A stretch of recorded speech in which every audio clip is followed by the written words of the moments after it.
Nachdem gestern Abend doch alle sehr müde waren, haben wir uns keine Gedanken gemacht, wie die Autos hinstellen, sondern einfach mal schlafen. Das ist heute anders. Wir sind umgezogen. Hier die ganze Reihe runter ist mit Technosport. Und der Grund ist, Montana Racing hat auch eine enge Zusammenarbeit mit Technosport. Da werden Autos geliehen, da werden Teile bezogen, da gibt es Connections mit dem Mechaniker. Daher macht es Sinn, wenn wir zusammenstehen. Ist alles ein bisschen enger, aber das macht nichts. Es hat genügend Platz für alle und das zeige ich euch jetzt gleich. So, da ist der Iveco ganz am Rand, dann der Service-LKW von Montana Racing, dahinter die Zeltlandschaft. Hier übernachtet auch Adi und Ernst. Mal schauen, da ist eins offen.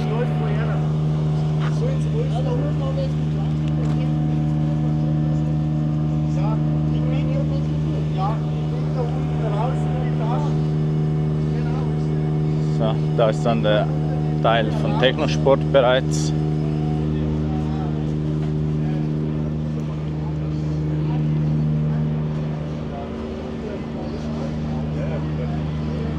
Hier der Platz für 3 Fahrzeuge zum Arbeiten.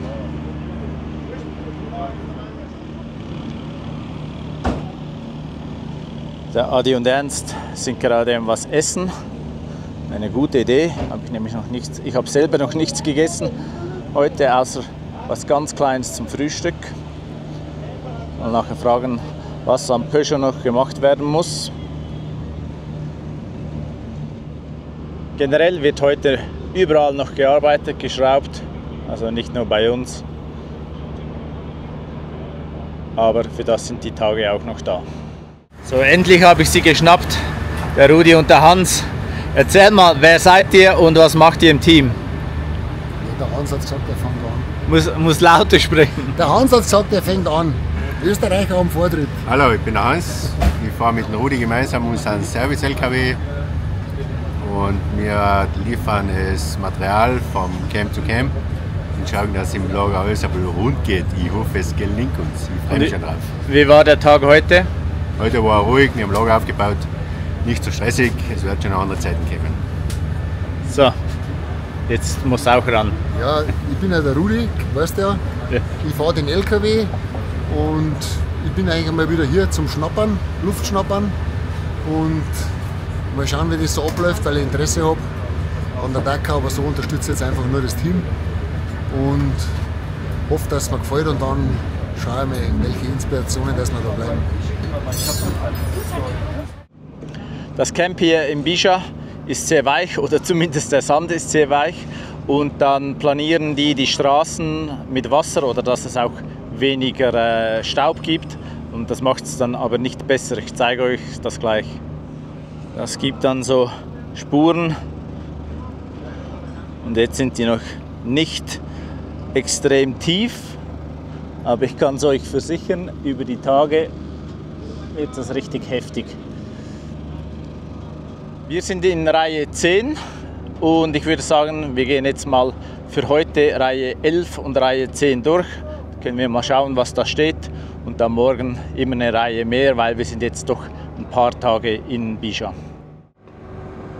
Hier ein italienisches Team mit mehreren Paceros, wunderschöne Autos.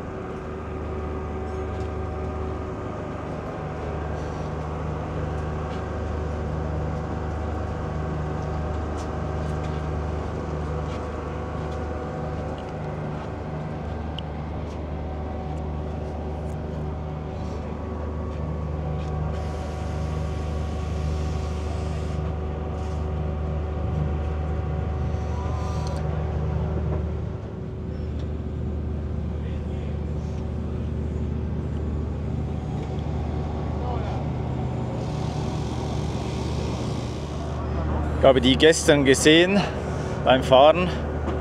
Unglaublich cooler Sound.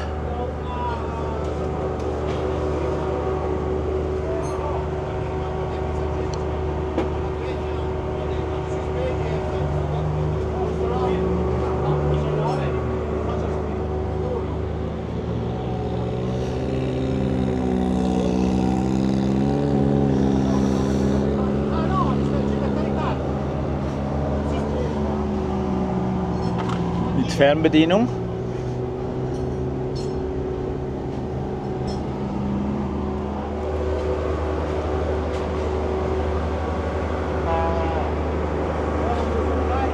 Ausgerüstet mit Ersatzgetriebe.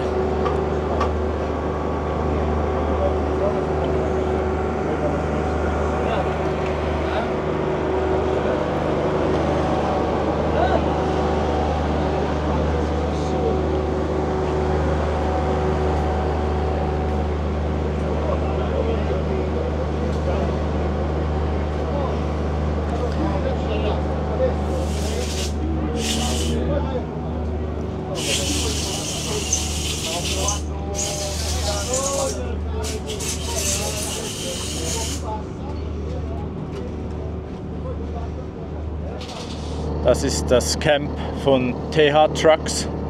Ein unglaublich großes Team. Die waren schon immer groß, aber jetzt sind sie noch größer, würde ich sagen. Die haben sicher 14 Autos, also 14 habe ich sicher gezählt.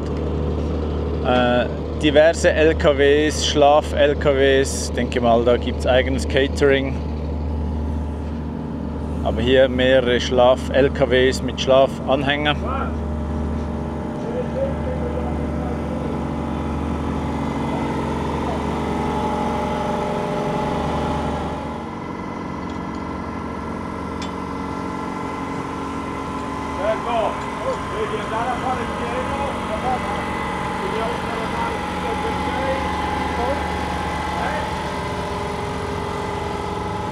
Den LKWs.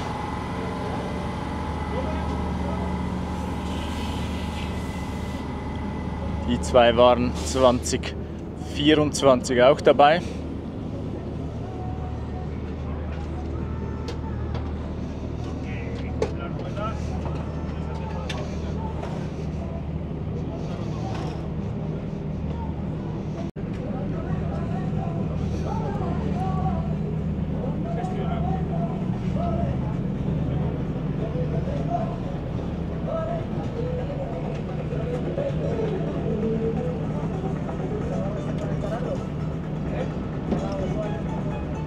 Hier das Heck vom Fast Assistant Truck.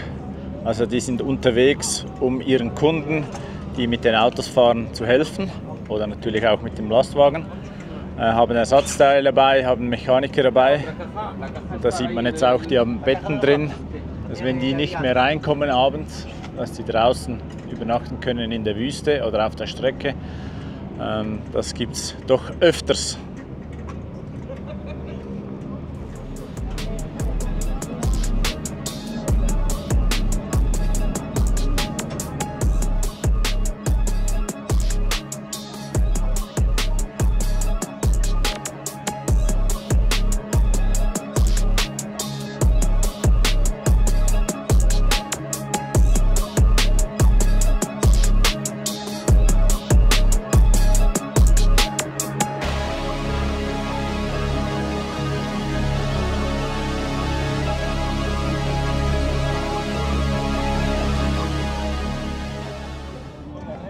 Also wenn ihr nicht wollt, dass gefilmt wird, dann lässt ihr einfach Musik laufen, weil dann kann man es später nicht gebrauchen auf YouTube. Daher musste ich jetzt da Musik drüber legen, damit man die Musik, die man hier vor Ort spielt, nicht hört, wegen den Urheberrechtsverletzungen bei YouTube. Da bei Deroy ist aktuell niemand, LKWs sind weg, die sind am Testen, denke ich mal. Da gibt es Teststrecken, die man benutzen darf.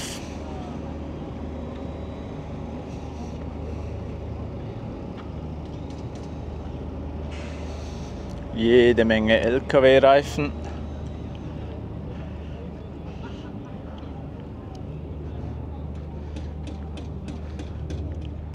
Die TH Trucks haben also nicht nur LKWs und Autos, sondern wie es scheint auch noch ein paar Side-by-Sides.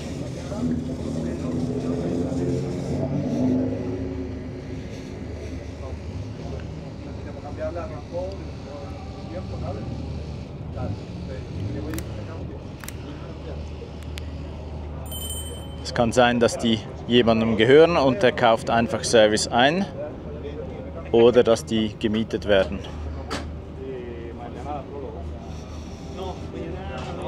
Hier wieder mal ein Exemplar ohne Scheiben. Also ich selber fahre lieber mit Scheibe.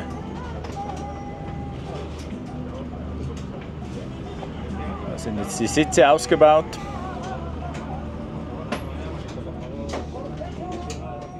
Hier ein Classic Team mit ausreichend Platz.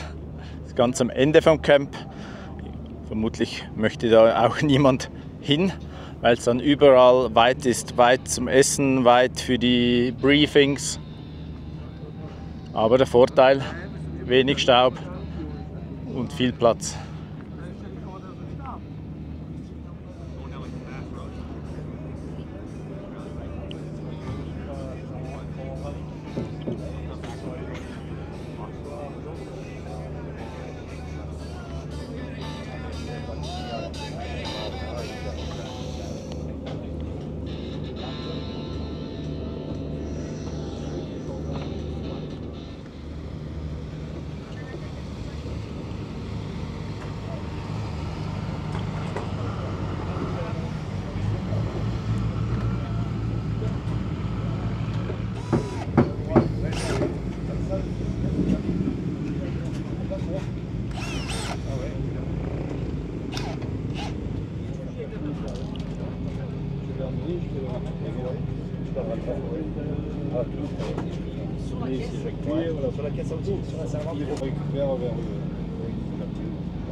Dani, das ist was für dich.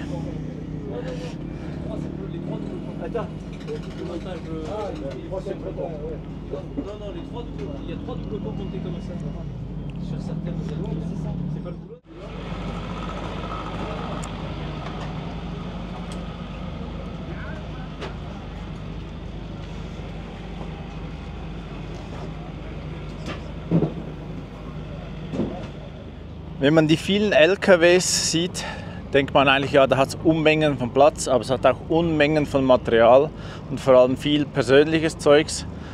Hier sieht man gut, da hat jeder Kunde oder jeder Fahrer, jeder Mechaniker Platz für seine Tasche und mehr gibt es dann auch nicht. Und je besser man organisiert ist, desto mehr Ordnung.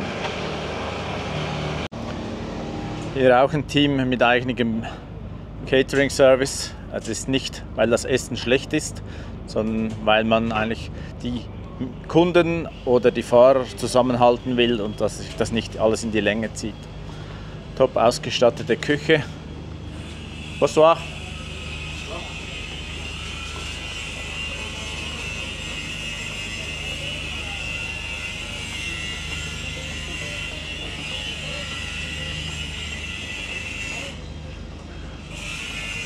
Das ist einfach ein Absetzcontainer als Küche umgebaut. Küche und Bar.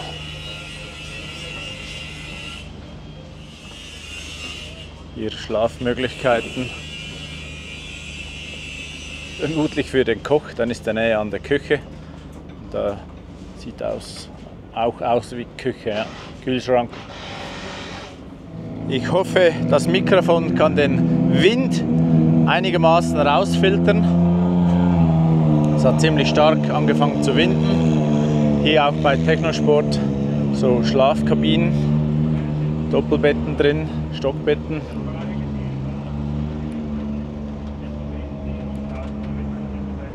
Kleiner Schrank und eine Dusche. Das ist eine Dusche und 4 Zimmer, 8 Betten, alles auf einem Anhänger.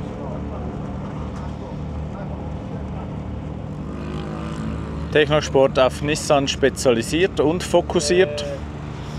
Die bereiten die Autos auf, verkaufen die oder vermieten die. Also wenn ihr Interesse habt, mal an der Dakar Classic mitzufahren, müsst ihr nicht gleich ein Auto kaufen. Ihr könnt auch eins mieten.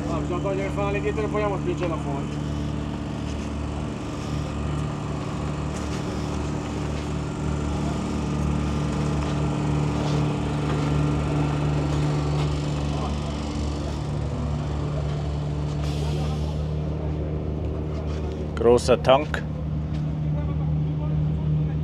und Ersatzreifen, sonst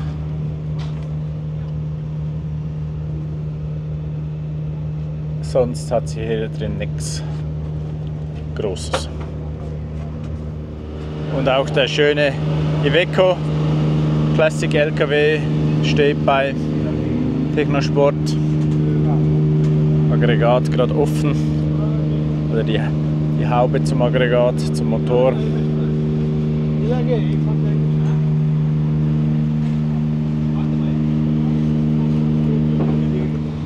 Gleich hinter uns oder neben uns oder in der Verlängerung von uns sind die SSP Vehicles aus Frankreich mit mehreren Trucks und Autos.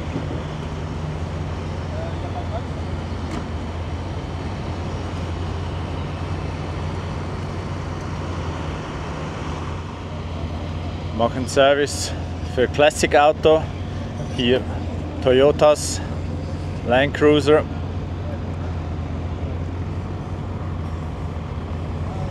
hier ein Land Rover Defender und noch ein Nissan. Entschuldigt mich, wenn ich bei den Nissans jeweils das Modell nicht kenne.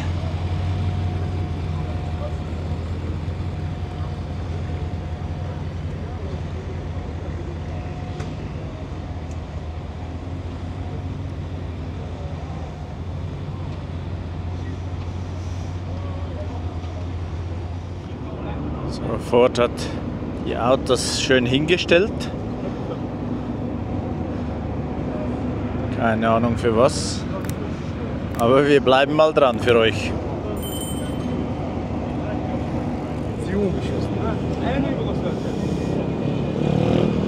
So you go for a test drive? No. Tomorrow. Tomorrow, okay. From the Team Picture. Ah, okay. Yeah, just that. Yeah.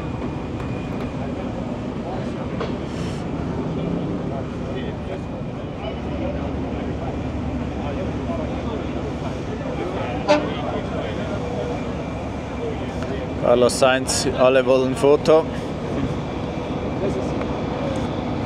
Wir filmen einfach, weil ich mache schlechte Fotos.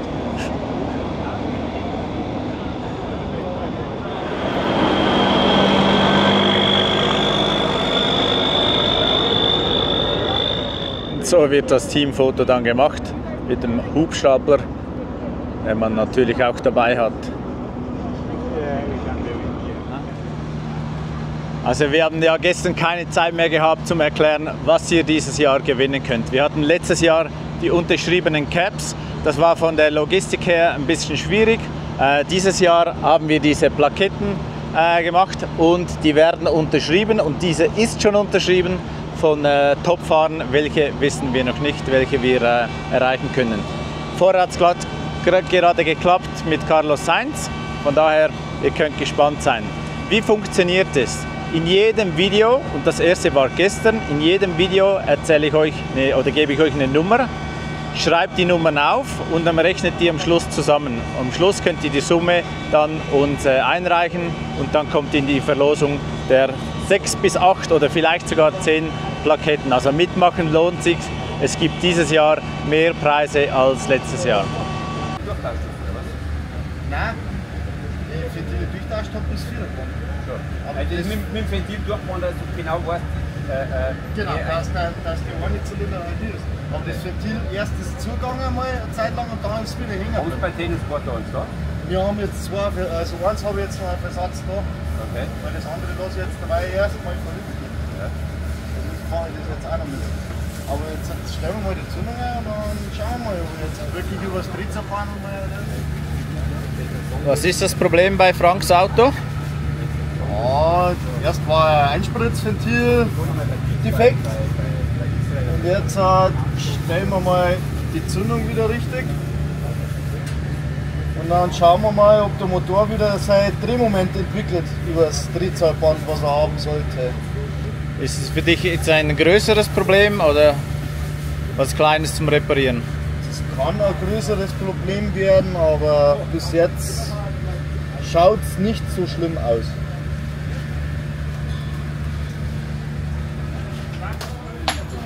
Ernst, was gibt es am Peugeot noch zu tun? Kleinigkeiten, aber viele. Erzähl mal, zum Beispiel. Ja, jetzt muss ich meinen Sitz noch stabilisieren und anpassen, also auf mein Gesäß. Und, Ist das größer geworden? nein, ich glaube nicht. Ich hoffe nicht. Es ist auf jeden Fall, wir haben noch einige Sachen elektrisch. Müssen wir schauen, die Benzinanzeige geht nicht. Luxus, aber, oder? Dafür haben wir auch kein Spritzwasser. Aber das werden wir hoffentlich nicht brauchen, weil es soll ja regnen in den nächsten Tagen. Genau. Aber sonst generell, morgen haben wir die technische, übermorgen haben wir die technische Abnahme. Erst übermorgen? Ja. Ah, da habt ihr morgen noch reichlich Zeit. Wir haben morgen das fertigzustellen und danach werden wir Nachmittag wahrscheinlich den Test fahren und dann sehen wir gleich, ob es passt. Und das Fahrwerk müssen wir auch noch einstellen, aber wie gesagt, Aber zuerst mal fahren, oder? Ja, ja, alles noch Kleinigkeiten. Ich habe gerade eine Pseudo-Abschlepphaken für hinten hin, weil wir wollen keinen abschleppen. weil das Auto ist hinten so instabil, da kannst du nichts Richtiges draufbauen. Aber du brauchst einen? Ich brauche einen, ja. Jetzt muss ich dann noch irgendwie rote Farbe oder irgendwas Rotes besorgen, dass ich dann hinhänge, damit rein theoretisch jemand sieht, da könnte man einhängen. Aber das hält nicht viel aus, aber da geht es einfach nur um, ja, dass er einen Haken machen kann auf der Liste, dass ich das dran habe. Regelkonform. Ja, genau, das ist das richtige Wort. Ja.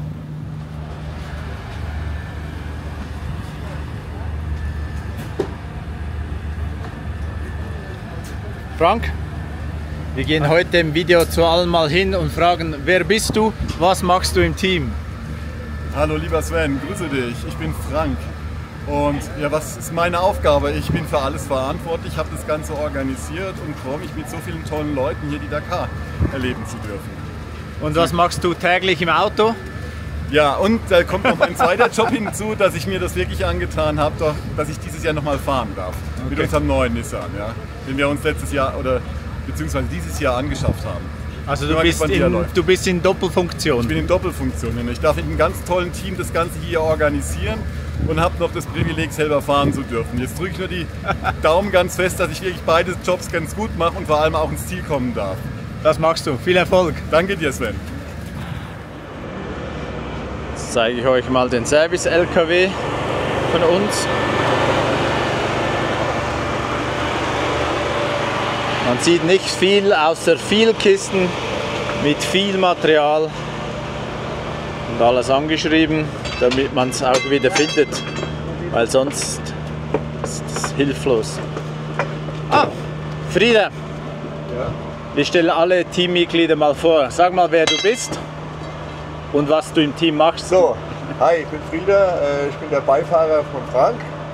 Und bin jetzt neu auf der Dakar Rallye, das erste Mal in meinem Leben eine Rallye mit Navigation gleich im Härtefall. Ich freue mich drauf und lass uns sprechen, wenn wir wieder zurückkommen am letzten Tag, wo wir stehen. Aber jetzt strahlst du, das ist gut. Genau. Danke. Und ich glaube, er ist auch erster Logistiker. Ich bin Logistiker. Erster Logistiker, oder? Dass alles am richtigen Ort ist. Tatsächlich.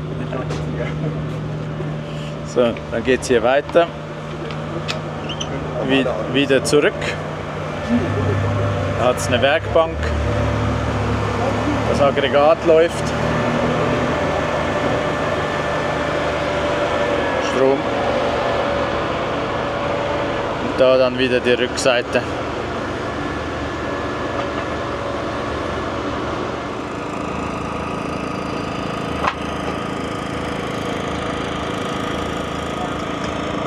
Für die unsere Videos auch 2024, also an der Dakar 2024 geschaut haben, die kennen vielleicht dieses Fahrzeug. Das ist die Ente, gefahren von 2 Frauen dazumals. Ich nehme an, das wird wieder so sein. Und sind wieder am Start. Sind aber nicht mehr die einzigen. Ich habe gesehen, es gibt noch eine zweite Ente, die auch an der Dakar 2025 startet. Also ich habe jetzt da mit ihr gesprochen und das sieht zwar aus wie dasselbe Auto, aber es ist ein komplett neues Auto. Es hat nämlich 2 Motoren. Eine vorne, eine hinten. sieht man nicht, es ist zu dunkel. Und eine hinten.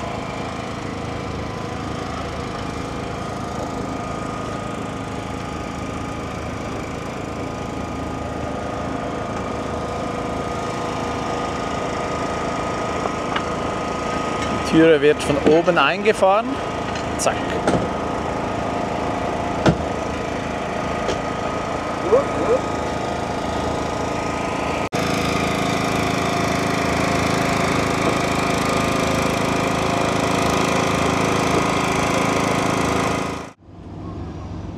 Auch bei uns in der Nähe die schönen Audi Quattros. Aktuell niemand da. Vermutlich am Essen.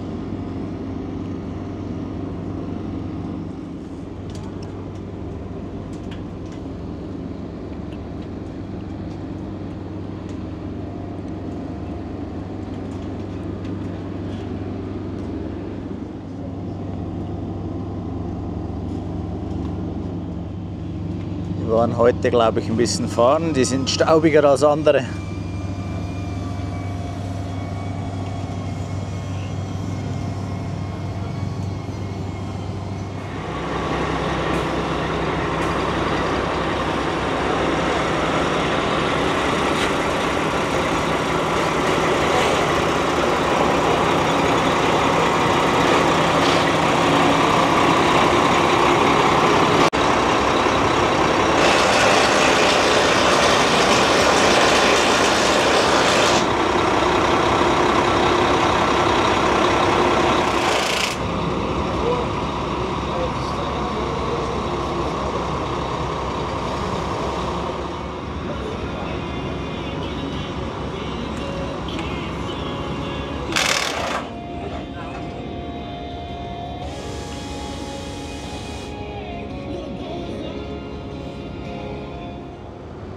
Jemand hat in den Kommentaren noch gefragt, ob ich das japanische Hino-Team gesehen habe.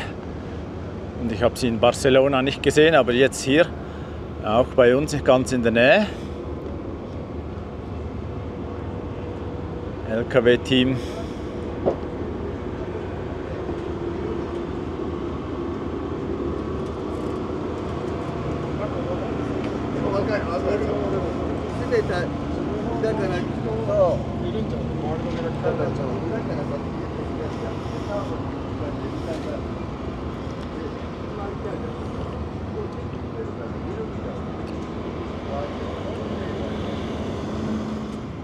Und damit ich es nicht vergesse, die Zahl für die Verlosung der signierten Wanddekoration heute ist 25. Und warum ist es 25? Ja, weil morgen 2025 ist. Wir haben ein bisschen Vorsprung, 2 Stunden zu Deutschland und zu der Schweiz. Es wird aber nicht groß gefeiert hier, weder im Camp natürlich noch auch weder im Land. Das ist hier alles ganz entspannt. So.